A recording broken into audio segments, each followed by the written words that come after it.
And hi, welcome back to Showing Up Whole, the place where we discuss alignment in mind, body, heart, and spirit in every aspect of our lives. And today, I want to talk about what's holding you back from that alignment. What's actually stopping you from really stepping in to the best version of yourself? We're living in really chaotic times. It's we can get tired of saying that phrase as much as we want, but the truth is every single chapter of these current times feels like a different energy, a different sense of chaos, and confusion, to be totally blunt. So let's navigate that together. Let's find out what's holding you back from really anchoring into yourself so that you don't get swirled up into the storm. And hi. Welcome back. It feels like every week we kind of embark on a new chapter of life. And I went away for my anniversary with my husband last week. And when we came back, I felt like everything had shifted yet again. And yet here we are at this really powerful, important, energetic time where we are being asked during this eclipse season, during this season of autumn here in the Northern Hemisphere, during this last quarter of the year, we are being asked to really make sure we're aligned to the deepest version of who we can be. You may notice in your life that we are experiencing things from the past. I know a number of my clients who are suddenly having things that they thought were resolved all of a sudden reemerging, and they're having to deal with them. I notice in my own life and in my family's life, we're finding old challenges that might be kind of coming up to be re-resolved or re-cleared. It's a fascinating time when you actually observe it energetically. When you look at how we are being asked to go deeper and deeper into an understanding of who we are individually, so that therefore then we can shine out into the collective. This is what I really want you to understand and be able to actively pursue in your own life after this episode. It's the idea that we are each individual lights, essences. I was just talking to someone, talking about how we're each individual tones. We are our own individual frequencies on this piano or orchestra of life, of the cosmos. Every single person is an individual energy. And yet, we find ourselves in situations where collective energy, the gatherings of many, or the intention of many, or the voice of many, or this sense of the collective energy that seems to focus on one perspective. There's a lot of fear out there right now. There's a lot of anger out there right now. There's a lot of intense emotion out there. And it gets skewed and directed in various ways. But at the same time, because that's happening, it's very easy to have that feel like it's overpowering you, of who you are and your essence. In these times, it's really important to remember that our nervous systems were not actually designed to deal with all of the things that they're dealing with right now. They weren't. We were rather designed to deal with our general vicinity, our village, as it were. We were not designed to be exposed to everything that is coming our way through online, through various medias, through various stories that we hear. It's not what was in our makeup. So what do we do about it? All right. Well, again, we are finding ourselves at this really important time. This important time of really gathering ourselves. And yet, what's fascinating is something stops us from doing it. And that's what I want to poke around. My clients have gotten very used to me using the phrase, we need to poke this with a stick. Because sometimes, every so often, probably more often than we like to admit, we'll have something that we think, believe, practice, and it's buried so deep, it's actually normalized for us to have it there. That can be something that just is a belief. It can be something that just stops us from pursuing what we want to do. It's often just a habit. And the term poking something with a stick is actually a kind of, I always see this image of kind of going to this thing and just kind of poking it and be like, what are you? What is this? How do we actually shift this and move this? Does it move? And it's really important to actually poke what is holding you back from stepping into your best self with a stick. So let's be that stick. We do this by, first of all, asking ourselves, what is it that's something that you're trying to change or something to move forward to? What is the thing that keeps nagging at you that, oh yeah, I really should do that one day, or I really need, I mean, I find it all the time, right? With right now we're in the middle of a habit challenge over in the Facebook group, and it's like I really need more mindfulness in my life. I need to meditate more. I need to organize my life a bit better, or I need to start my days in a better spot. I need to not scroll as much. Honestly, that's my personal one. Last year I did a scrolling a social media detox for my habit challenge, and it was great. But no, it sneaks back in there. So it's really important to acknowledge what are those things because we normalize keeping them in the back of our heads. We normalize the sense of not fully committing to changing them. Then September comes along. And the truth is that here in this time of all this chaos that's surrounding us, one of the ways you can fully claim yourself so that you're true to yourself is by claiming one of those shoulds, one of those niggles that is getting in your way. Because then you're going to claim your energy back from that. I see it like an energy cord. It's like an energy fishing line. It's like there's some part of you that's hooked into an old version or an old pattern, and you're not willing to let it go. So why? Why aren't you willing to let it go? What is holding you back? Here's an example. Okay, let's talk about my scrolling for a minute. All right. So I'm working with a new coach, and I was given some questions to answer a little while ago. And I was sitting with these questions of just, where I want to head and what's holding me back from that. So I had this great image of where I was going to head. I could really feel it, taste it, sense it. It was wonderful. I was excited. And then it was like, well, what's holding me back? And what was holding me back was, quite frankly, social media. I could feel the difference between those people, the person who is living my best life and the person who is sitting there scrolling. And I didn't like the one that was sitting there scrolling. So I looked at it. I was on a coach to London at the time, and I went, okay, you know what? This has to stop. Made my mind up, got home later on, and immediately watched as I picked up my phone and could feel the scrolling come back. Of course, we can say, well, that's the dopamine, and we all have those addictions, and yada yada. But why? Why, when I know it's holding me back, why do I still fall for it?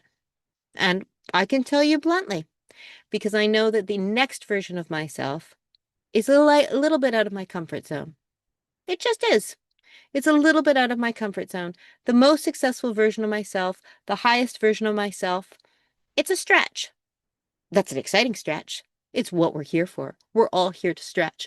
We're all here to grow and expand. And we're all here to step a little bit out of our comfort zone. But I can acknowledge that when I'm scrolling, I'm hiding. I'm hiding from the different steps that are going to take me to where I want to be. That's okay. I can admit it. I can acknowledge it. I can notice it. And when I start to reach for my phone, when I start to scroll, I can say, there it is again. Okay. I can allow myself small portions of time. But it's really important to poke something with a stick and ask ourselves why. So I'm asking you why. Why are you not taking the step that you know you need to take to move forward? Why? What is it serving you? I can tell you, me not taking the steps I need to take, it's serving me because that means I don't have to step outside my comfort zone. Why is it yours? What do you need to do that is holding you back if you don't? And yet you would still rather be held back than stepping forward. And I know that sounds really overdramatic. It's like, Christina, I don't want to be held back. That's ridiculous. But our brains do. Our brains really, really do. Our brains would rather not do the thing that they know would move us forward because then we don't have to change. That's safety for a brain.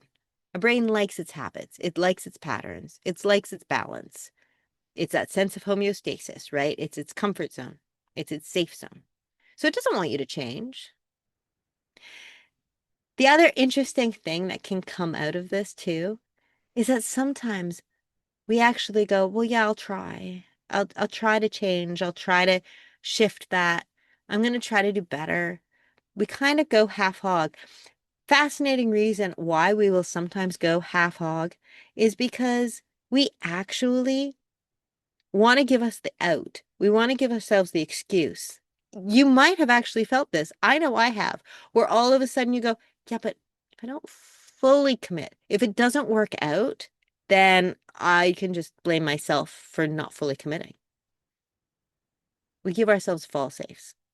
We give ourselves space for excuse so that we don't actually have to run that last little mile. Of course, there's also the drama card. There's also our addiction to friction.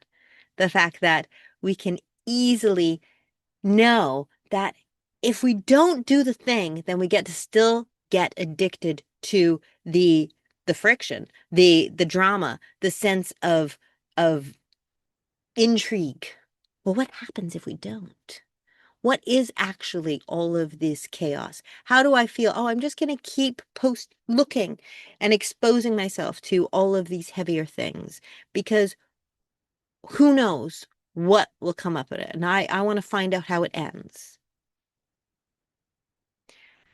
I might be sounding a little bit more cynical today, and I don't mean to. It's rather a question of I want to encourage you to really do a deep dive and look within yourself to ask yourself, what is it that's holding you back from claiming your best, most vibrant, most brilliant self?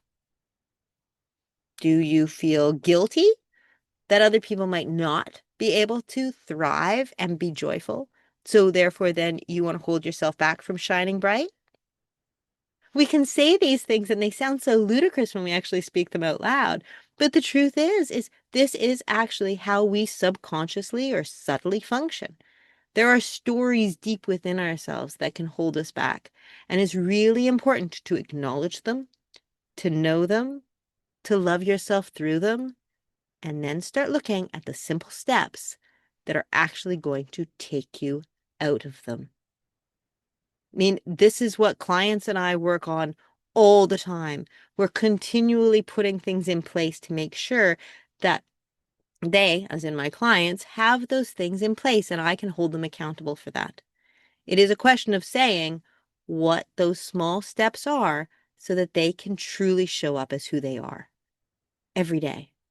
And it's hard. Sometimes that habit can take 3, 4, 5 weeks to fully establish because our brains have been functioning one way for a very long time. So it is a question of being compassionate with yourself, gentle with yourself, considerate to yourself, loving for yourself. And at the same time, ask yourself, why are you not making sure you hold yourself accountable? There's a few things I want to cover here too. Because it's really important to acknowledge what you're promising yourself and why you're breaking that promise. And then it's a question of actually looking at what that does to your frequency and why that's really important right now to rectify because your frequency is needed. So I'm going to stop. I'm going to take a drink. Give me a minute and we're going to cover that because we're standing in a time where we have to claim our honor. Nobody else can do that for us. So let's just look a little bit more into that, okay? Just give me one sec.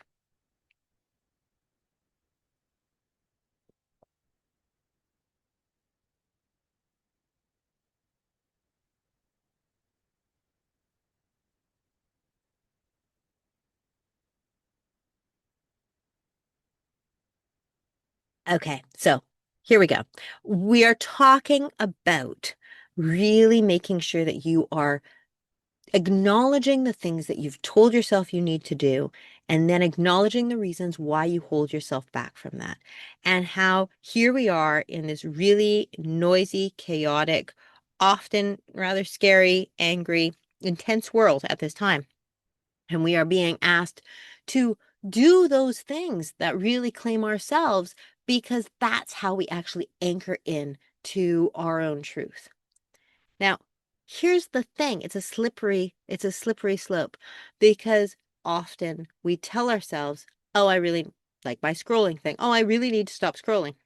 Really need to anchor into this and choose a different way of functioning. The minute we say that, in some ways, we actually make a contract with ourselves. We tell ourselves that we're going to do something. And then when our brain takes over and our neural pathways and our habits take over, and we suddenly don't do the things that we promised ourselves we would do, we actually are training ourselves to not trust ourselves. We can't keep our own word. That means that we actually can't be reliable. It means that anytime you actually say you're going to do something, there may be part of you over time that starts to wonder whether you'll actually do it. That is, that chipping away at ourselves, where we suddenly aren't standing in our own integrity. And I'm being harsh on myself in this as well, because this is something that I deal with continually. So it's really important to acknowledge the chipping away that you're doing at yourself and choose to stop. Choose to actually keep promises to yourself and be very aware of what those promises are.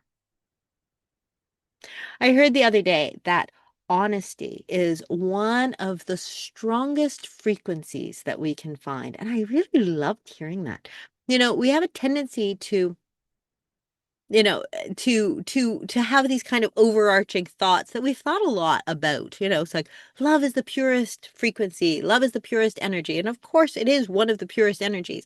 It's the same as when you actually heard for the first time, fear is the opposite of love, not hate, and you go, oh, well, that's that's kind of interesting. There's a lot in this. But when you actually imagine the frequency of honesty, truth, where it's your, and even if it's just your truth, when something falls into your heart and you go, oh, that is what I think, that is what I believe, that is my truth. And it just settles. It's not brought into you, it's not exposed to you. You don't go kind of wishy-washy on it. It just feels like a fit. Or when you express truth, when you can actually say, yes, I saw that the sky is blue, even if everyone around you is telling you it's gray. You could say, I saw that the sky is blue. And you speak your truth. There's a clarity in it. If you were to strike it like a bell, it would just sing out one clear tone. And to me, I find that such an exciting, refreshing thing in this time. Because I don't know about you. I hear things and I talk to people about things, and there's all of this traffic out in the world right now, and it feels so muddy. It's so many muddy discussions and arguments, and it's just, you don't, it feels like sand in your between your fingers. It slips away, and there's no clear frequency in it. And the only way you can anchor in to a clearer frequency is by being honest with yourself. And that means keeping your word. It means that if you're going to say, I am going to do this, it's really important that you do it. Because then your whole energy is going to ring out as honest, as true. The other element in this that I really wanted to talk about today is the fact that a lot of people are coming to me and being like, well, how can we help the world? Or also, over in the Energy Reset Circle, my membership program, we were talking a little bit about, well, how do we actually, we don't want to bury our head in the sand. We don't want toxic positivity. We don't want to pretend things aren't happening. And at the same time, we don't want to get swallowed up into what's happening. How do we find that clear balance? And here's what we have to do. We really need to be looking at ourselves and saying, what is it that I need to be doing to be truer to myself? What are those small habits? What are these small moments?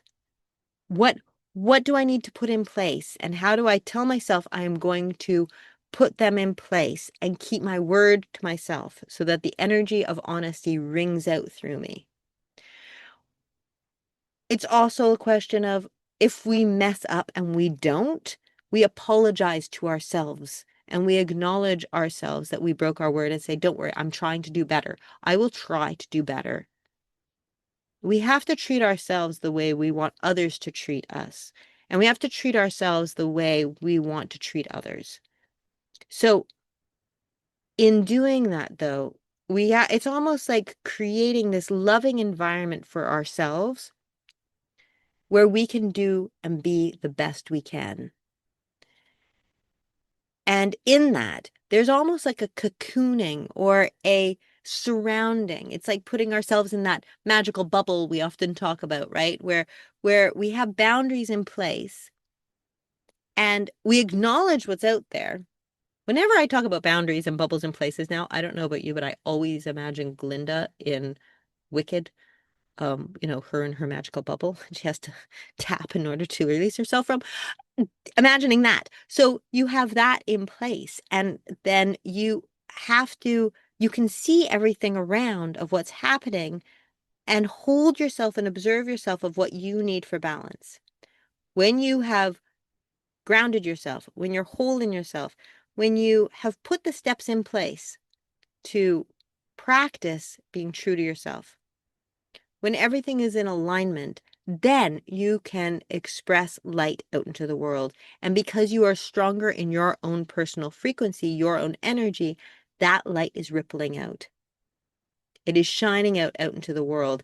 And rather than the majority of everyone being in this fear state, we can then reside and resonate in an alternate state, one of love, one of light, one of well-being, one of anchored groundedness. But it has to be that order, doesn't it? It has to be the order of taking care of ourselves, acknowledging how we're feeling, putting the steps and habits in place to make sure we're in alignment to who we came to be. And then once we're grounded and anchored and whole, then we can firmly create light out into the dark. But you can't go out into the dark from a triggered nervous system and from an unsteady space and expect to be able to transmute that into light. It's going to be too much. It literally is like trying to, you know, drive a long distance with no gas in your car. It's like the way when you have an emergency situation and you make sure your car is filled up because then in case you have to leave. It's it's really important to put that self-care piece in place. So I need to ask you again, what is holding you back? What are you afraid of? What is the change that feels so uncomfortable? What is what is the small step that you can add to your life? You know, something magical happens when you just do it. When you just do it. When you actually do the practice that you told yourself you were going to do. When you actually anchor in and saying, no, that's it. I'm done. I'm going to actually live the version of myself that I want to. Even Hey, but when I actually decided to work with a new coach, there was this sense of freedom of going, yes, that's it. You know what? I'm not sitting on the fence anymore. I need to step into that up level version of self. And actually, yes, I need help in doing that. So if you are finding yourself in a space of saying, I know I need to put something in place, but I don't know what that step is, then take the step to find it out. Take the step and commit to yourself. Promise to yourself that you're going to start taking care of yourself, taking care of how you feel, taking care of what you bring in, taking care of what you expose yourself to, taking care of how you express yourself, taking care of your promises to yourself. Take care of you, because it still stands whether you're doing it in parenting or anything else. We have to put our oxygen masks on first, and then we are able to help others. And that includes helping the world. We're not helping anyone by just getting swallowed up into the deep of the storm. And claiming yourself from that storm starts with anchoring into a small step, a small habit that will help you align to yourself. That has to be the goal for the next 3 months. Can you imagine also if you actually did complete this if you actually chose something and chose yourself every single day for the next few months, your neural pathways would totally transform to that actually being your habitual state. And my goodness, your holiday season is really flow well. Anyway, I hope this is helpful, and I hope you feel encouraged to really commit to your best self. If you do like this topic, then I'd love to hear your comments. Please, comment in the podcast or in the social media post. Make sure you subscribe to this podcast. And if you want to leave a review, I'd really appreciate it. That would be wonderful. And no matter what, I hope you know that I'm always available to be messaged, or you can come over to the Facebook community over at the Spiritually Aware Living community, which is now reopened on Facebook. I always love to hear from people, so feel free to drop me a message at Christina@spirituallywareliving.com. And in all of this, I look forward to hearing all about your light, your flow, your habits, and how you shine out love throughout your house, yourself, and the world. Thank you so much for being here. Love and light.